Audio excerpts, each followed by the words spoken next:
Okay, guys. Before I get to this segment, be sure to like the video. It don't cost you a thing. And also too, um, on the bottom of your ticker, if you watching this on Twitter live, be sure after you get done watching this on Twitter, please go to our ATP Network YouTube channel and subscribe. And also too, I keep forgetting this, hit the bell too icon, like it'll let you know when I upload a clip or a live stream, because Twitter is a glitchy mess and I can't rely on Twitter. Even though I know at this point of the network, we get more views on Twitter, but Twitter is just like it's like Elon don't give a fuck about fixing it because Elon don't know what the hell he's doing. And Twitter, like I said, it's a glitchy mess. So go on YouTube. At least it's stable over there. And it helps our channel grow. So yeah, thank you guys again. So yeah. Ta-Nehisi Coates and Joy Reid had a conversation about Israel and politics in general. And shout out to Savvy. She was the first one I seen talking about this. I always give people credit when credit is due. I just ain't gonna, like they talk about it first, and then I pretend like I found it on my own. No, Savvy, she gave her point about it, which she's always spot on. So I'm gonna give my point about it. So, all right, guys, so now I'm finna play it. So now let's move on to the election, because now that we've done the palate cleanser and talked about Queen Bee, this election, I think, for a lot of people, was a surprise that shouldn't have been a surprise. I know it was for me. I think I had allowed myself. And also too, I see Joy Reid. She's still, I guess, going around doing panels like this. So, yeah, I just had to bring that up as a side note. The 107-day delusion that it was possible for this incredible, Black and Asian woman to win. And then you were sort of snapped into reality on November 5th. Were you as deluded as I was going in, and what is your reaction to the result? I mean, I don't know if I was deluded. I thought she was going to win. I did think she was going to win. I don't know. I think I'm probably not the best person to ask. And I'll just talk about my perspective on this. And it comes from a couple places. Joy, we saw each other out at the DNC. So I personally, and I'm sorry, guys, this is going to probably upset a few of you. And I'm not trying to hurt anybody's feelings here. I'm really not. But look, I personally watched them march out and run on the legacy of Jesse Jackson's 2 presidential runs. Jesse Jackson in '88 was the last person that allowed an Arab American to address the DNC. There hasn't been one since then. It was the last time Palestinian rights were addressed. I watched them run on the legacy of Shirley Chisholm. It had been, 60 years since Fannie Lou Hamer had been excluded? Yeah. I watched them run on that. And then I stood outside and watched them exclude a group of people.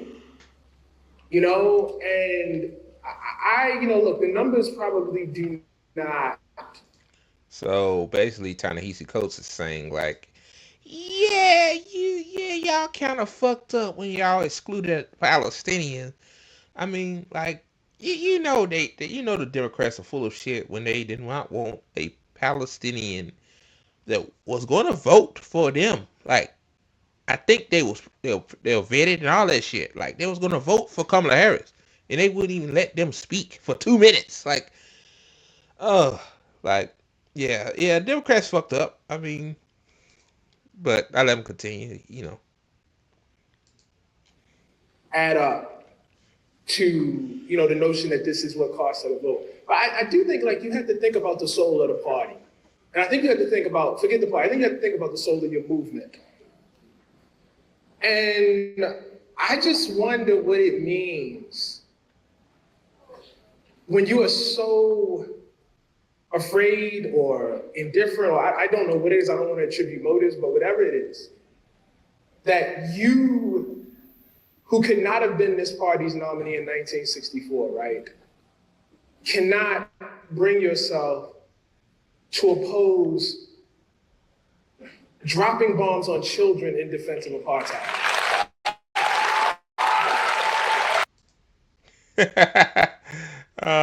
Shit. That's an ad, guys. Remember that. But yeah, I'm gonna skip this ad. Yeah. Yeah, hey, he know what happened, why they lost. That's why they lost. She didn't.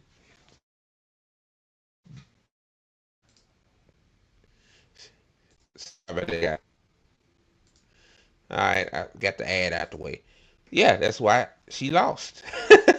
That's why she lost. Um, yeah. I mean, like all she had to do, even though I think the damage was done, I think, um, even if she still had time to condemn what Biden and Israel did, in terms of the genocide, like at least made an effort to say, "Hey, I distance myself from Biden on this. I see that, you know, dropping bombs on babies' heads is extreme." You know what I mean? But Kamala, I hate to, I hate to say this. She's a token, bro. Like, she's going on to get along. Like, she's not gonna go against the status quo. She's not gonna go against APAC. Like, hell no.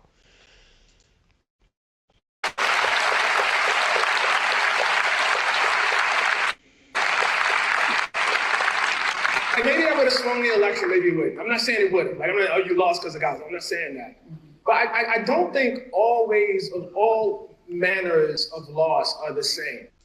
That's why she lost. Ta-Nehisi. Oh Lord. I mean, Coates, Mr. Coates. That's why she lost.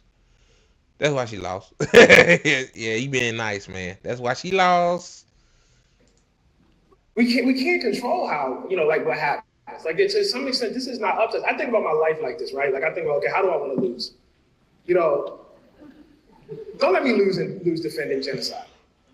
Like I just don't want to lose that way. You know what I mean? Like if the American people reject me because I said I can't get behind this dude who is an enemy of democracy, an enemy of human rights, is taking American bombs with American fighter jets and dropping them on hospitals and schools. I can't get behind it, and I lose on that.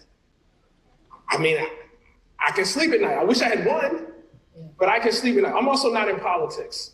So, I mean, maybe people's moral calculus is different, but there is a part of me, man, that obviously, To be honest with you, man, Ta-Nehisi Coates, I'm pretty sure a lot of people protesting the genocide aren't political. They're just normally Americans. They're just, TikTok the bigger driver. They said looked on TikTok and saw those horrific images, man. Like, I mean, yeah, yeah, like, like genocide is bad. Like, you ain't gotta be political to know that. But I get what he's saying. So yeah, like, here you go. I wish he won. I think a lot of people are going to get hurt because of the fact. I just want to be clear about that. I don't think it's better that she lost. I don't think it's. I think a lot of vulnerable people are going to be really, really hurt. I wish the class of people who would have lead. But I have to say this. I mean, no matter if it's Kamala or Trump, like people still gonna be hurt. Like, yeah, Trump is more blunt with it, but the Democrats, what they are they gonna actually improve the programs? They just gonna keep it the same, keep it neutral. The Republicans want to get rid of the shit. That's the only difference. I mean, Democrats don't care if shit gets cut. Like, they don't care. But I'm just saying, like, So yeah, so all right, guys. Leaders of this party had more courage.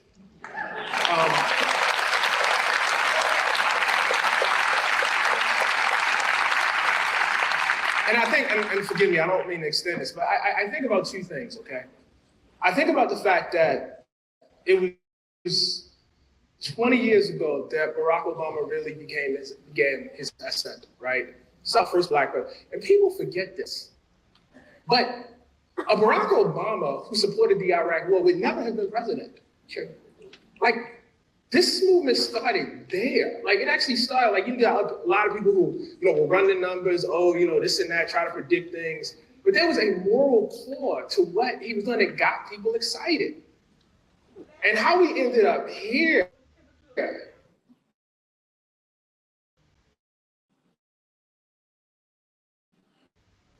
we are supporting, when we are supporting the of God. Yeah. Sorry about that, guys. Glitching out again. Um, yeah. Like this, Obama with his false promises, he didn't deliver on those false promises. So Obama gave us Trump. That's how we ended up here. I mean,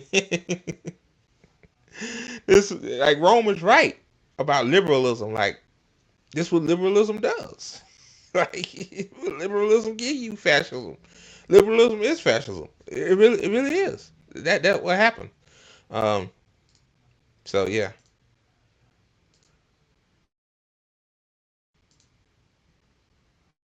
Orwellian language of self-defense.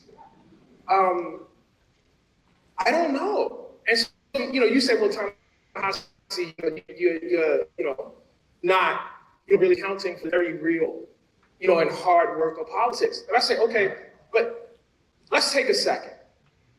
And let's think about this party since 1992. You lost affirmative action. You lost a woman's right to choose. Labor is under siege.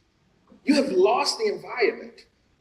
Public schools are, effectively taken as, playgrounds for the private. You lost campaign finance reform. You lost the Supreme Court. You may lose Obamacare, which itself was a conservative compromise. Yeah. Sure. What did this get? What did you win? Like, what did all of this strategizing and all of this, deep knowledge about, what did you ultimately win? And so when you start looking at it like that, and then you see the same people who have led you to this loss, Bill Clinton being deployed to Michigan, to do what? Liz Cheney, who has, I should show great courage, but has a constituency of 0, apparently. What are we doing here? Yeah, running Liz Cheney. Yeah, I should have known, like, them, like, told around Liz Cheney like she's a beacon of hope or some shit. Like, this woman loved bloodshed. She loved terror. Like, this is what she is. I mean, her dad is he loves that shit. So, of course, she love it. Like, daughter like father like daughter, right? Um, yeah, I mean, to be honest with you, man, Ta-Nehisi, like, the Democrats, first when Reagan won in 1980 by a landslide because Jimmy Carter um, was fecal, to be honest with you. The Democrats went along with the Republicans. Like they said, damn. So conservatism does work. So we gotta be more conservative. And Bill Clinton was Reagan 2.0. Oh God, you could say Bill Clinton was more conservative than George H.W. Bush. Like that's how it started. Then George Bush, he was a war hawk. Then Obama, like he drone strike so goddamn much that the motherfucker ran out of bombs. Then we went to Trump. Trump continued, with basically George Bush 2.0. Then Biden, the Ukraine war. Then the genocide in Gaza. And then Trump. Like, see, all these motherfuckers have the Reagan energy in them. Big Reagan energy. So yeah. All right. But damn, one thing about Reagan though, at least he stood up to Israel back then, gave him a phone call, and Israel stood down because Israel even back then knew that, you know, they knew. But let me continue. So you don't have the tactics, you don't have the strategy, you don't have the morals. So what do we have then? It's dark. I mean, it's not like these people take immoral positions and then win. They don't. They don't. And so, like, when you look at the long stretch of this, I mean, Kamala losing almost underestimates the disaster. And it is a disaster, And I just think what I would hate is for this party to not do any sort of internal reckoning and just put out the next version of this. I can't hear in 2028, this is the most important election of our lifetime. Please don't tell me that again. Yeah. Please don't tell me that again. I mean, the sad thing is this one probably was. Yes, I agree. I mean, yeah. I agree. But how many of these can we take? I know. Apparently, you know what I mean? Yeah. Last minute, you say. But like, Yeah. I just think there really needs to be some deep-seated analysis about what this is about. Because they know what they're about. They're about hierarchy. And they're clear on it. They're very clear they're about hierarchy. You know, they publicly say it. You know, Puerto Rico is, we say, island of trash. They tell you straight up and down. They tell you, I'm going to deport all of you. And apparently some like it. But That's true. Like, you know, yeah, Republicans, Republicans, they'll tell you, hey, we don't like your ass. We don't like this. We don't like that. Democrats, they hide behind the bush, they give you ultimatums. Like, oh God. Some people will be deported like it apparently, but you know what I mean? It's I don't think we have that kind of clarity, Yeah, and I mean, this does really bring me to the book, because I feel like one of the challenges that we've always had in this country is that we're fighting against the stories we've been told and that we tell about the people in this country. So if you believe the stories that have been told about Black people, right, pre the 1619 Project, and you just believe that slavery somehow benefited Black people, that Black people should be grateful to be in America, which I've heard a lot from the right, then you can't abide Black Lives Matter. You can't abide Black liberation, because you're saying, but I believe the story as I was told it. And you in this book challenge the story and ask people to step back and actually reimagine it. I think, as did Nicole Hannah-Jones, honestly, a lot of this backlash, let's just be clear, is about her. Yeah. It's about her forcing us to retell the story of our relationship as Black people to America. Yeah. And you talk, and there's two places in this book where you talked about a notorious storyteller named D.W. Griffith. And I think it's really related to the election. Honestly, when I found these two passages, I said, okay, I need to dog ear these. By the way, don't ever borrow a book from me. I destroy books. They are marked up. This isn't even my original book. I forgot my other book. My book is destroyed. I have it dog-eared. I have pages. I have notes in it. You can't even borrow books from me. But I found these two passages that I thought were really important. So here's the first passage. This is on page 108 when you guys go back and read the book. When D.W. Griffith wanted to shoot a large arrow right into the heart of American cinema, he knew exactly what story to tell, and he knew exactly how to do it. And it would not be art for art's sake. The Civil War hasn't been told accurately in history books, Griffith asserted. Only the winning side in the war ever gets to tell the story. This was an exaggeration, the kind of inversion that power uses to justify itself. The way the bully pretends to be the victim to add virtue to his violence. That's the trend. Every month, this Airbnb.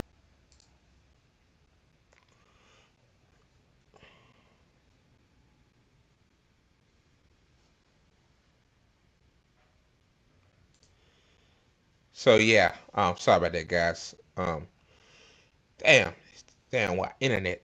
So yeah, now I'm gonna show y'all the second part. I let it roll on. I don't know why I did that. Then the damn ad popped up. But yeah, I'm gonna show y'all the second part. This is the most important part of this segment anyway. Okay. So here we go, guys. So my question to you then is, do you feel that as we're going forward, it's going to get bad? Like, it appears that what the new administration is going to do is going to put everything the Biden-Harris administration did to shame. Yeah. We're talking potential full annexation of the West Bank.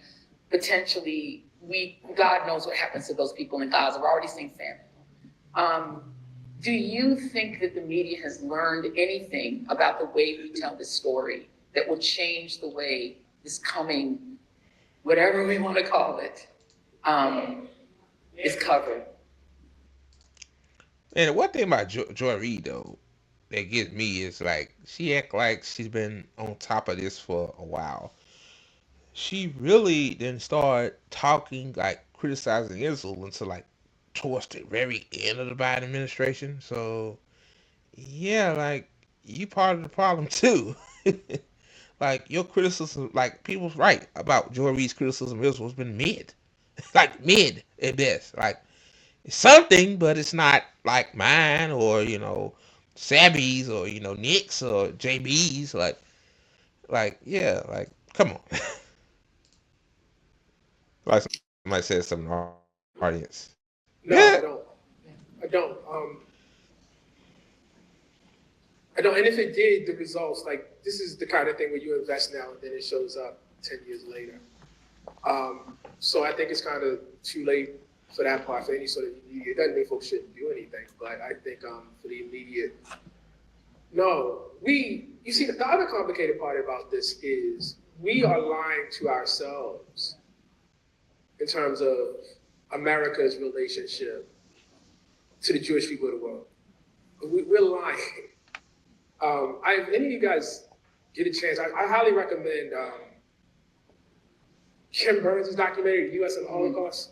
It's so good. Oh my God. Yeah. And damning. And depressing. And depressing. Yes. But it is Yeah. an exceptional work. Yeah. And one of the things that Kim Burns makes clear is that this is a country that never wanted Jewish people here. They sure did. And it's, and it goes back to, what I mean? He starts with the Chinese Exclusion Acts and then goes through eugenics. Yeah. But here's the thing, like, didn't want to go to war, by the way. Didn't want to go to war, so no. That's wild. Like, I need to read that book myself. But I believe it. Like, yeah, they didn't want Chinese people here. Yeah. They, black folks, they didn't want us to have no rights. I mean, we was basically shit. We were probably treated worse than an animal was, during the slave days. So yeah, I mean, yeah, no, I kind of see that. Average This is all we went and say, no, you didn't. You wanted no part of that. No. And it's debatable had we never been attacked, whether we would have. Correct. It's you can easily imagine a world where the United States does nothing about the Holocaust. Or if the people who attacked us weren't visibly foreign. There it is too. And then there's that. But here's the most damning part. After the war, the United States does not say, you know what, you guys have suffered genocide, worst possible fate, 70% of European Jewry wiped out. We are, the land of immigrants. We will provide a haven for you. No, we pass laws to keep these people out. We put them in displaced persons camps. We put, I think it's MacArthur, over top of them, who writes that, the Jew is not even human, is less than an animal. That's what we put over top of it. The survivors. This was United States action. I want to be very clear about this. That's wow. Like, damn, they said we were less than human. Black people with the Missouri Compromise. Oh damn, man, that's damning, bro. That's very damning. We did that. So this notion that we are somehow this great friend, of Jewish folks. I mean, that's not what the record shows. What the record shows is there are many, many anti-Semites who are very comfortable with Jewish people being over there, inflicting themselves against other people, and not over here. And that's dark. That's really, really hard to sit with. I mean, I just, this is like Biden, he said this. He says, look, we all know, he's talking to a Jewish audience, you would not be safe anywhere if not for Israel. What? You're the president of the United States. Right. Are you saying you're not going to protect citizens of this country? Are you saying this state is not capable? And that comes off as some sort of people, I don't know, they hear it as support. That's right, it's a complimentary thing. It's not at all. It's not at all. It actually sounds a lot like what Lincoln said, by the way. Yeah. That's what it has. I go, what are you talking about? These people are citizens. And so especially coming from a Christian, because right. There's a narrative to that as well. I mean, and so I just think part of this is we lie, we mask our support for Israel as a kind of, anti-Semitism, and it's not.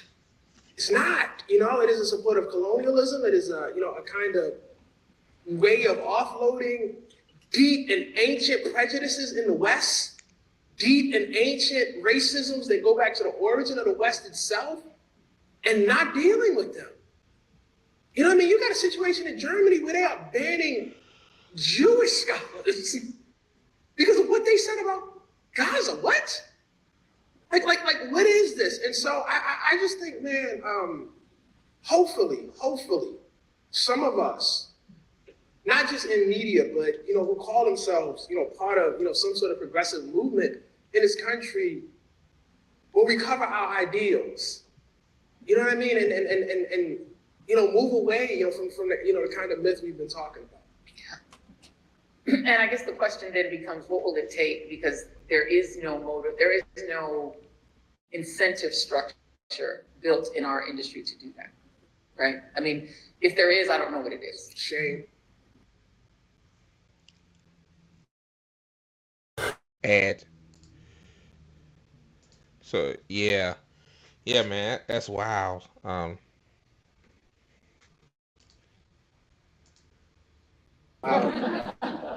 will tell you why. It has to be shame from certain people. And that's what I've been trying to do. Like you invite me on and you think I'm nice. I am nice, Ta-Nehisi. I'm a very nice guy. And I'm polite and I smile and I talk. But I look forward to telling you, not you, Joy, but you on your ears that you should be ashamed of yourself. And I think more of us who are invited in should make it hot for these people. You know what I mean? It should be very important. And do you believe, and I feel like this does sort of bring it all together, there's a unique power to the African American voice doing that. Yes, which is, and I think that is, yes, I do. So first of all, I mean, Black people, for all of our oppression, for the fact that we live, at the bottom of every socioeconomic indicator in this country, despite the fact we are the most incarcerated, we are the victims of most of the violence, the segregation, et cetera, run down the line. We have, because of our struggle, deep moral valence with people. And it is a kind of power. It's not absolute power. It's not cash. It's not being a billionaire, but it is power.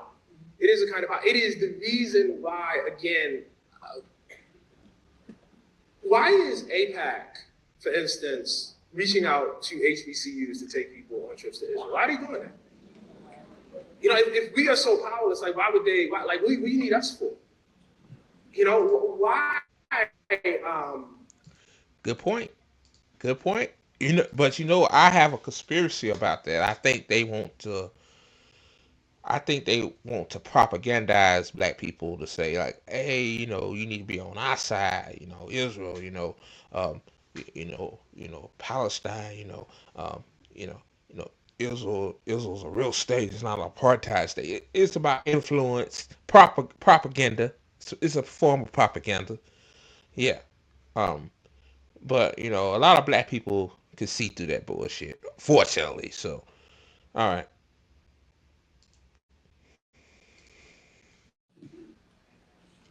Did it come down so hard on certain Black people, when they did not give the response that folks wanted to hear after October 7th? Why? And I don't mean, this is horrific, this massacre is awful, there is no excuse for it, there's no excuse for taking, I think any decent person, certainly in our politics could say that. But why do you need more than that?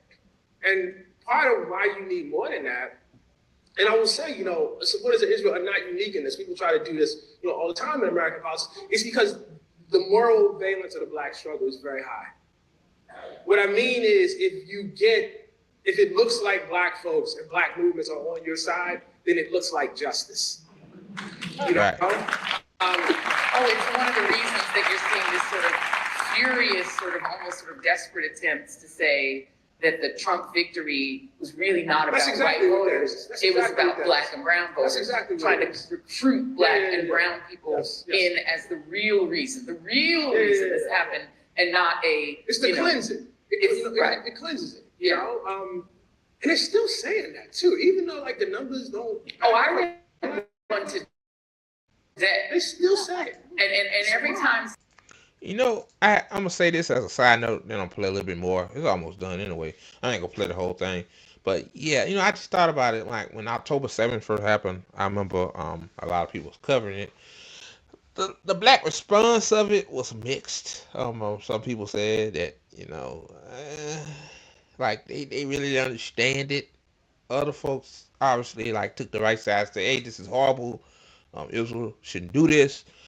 It was mixed. And, I think APAC read the room of black folks too.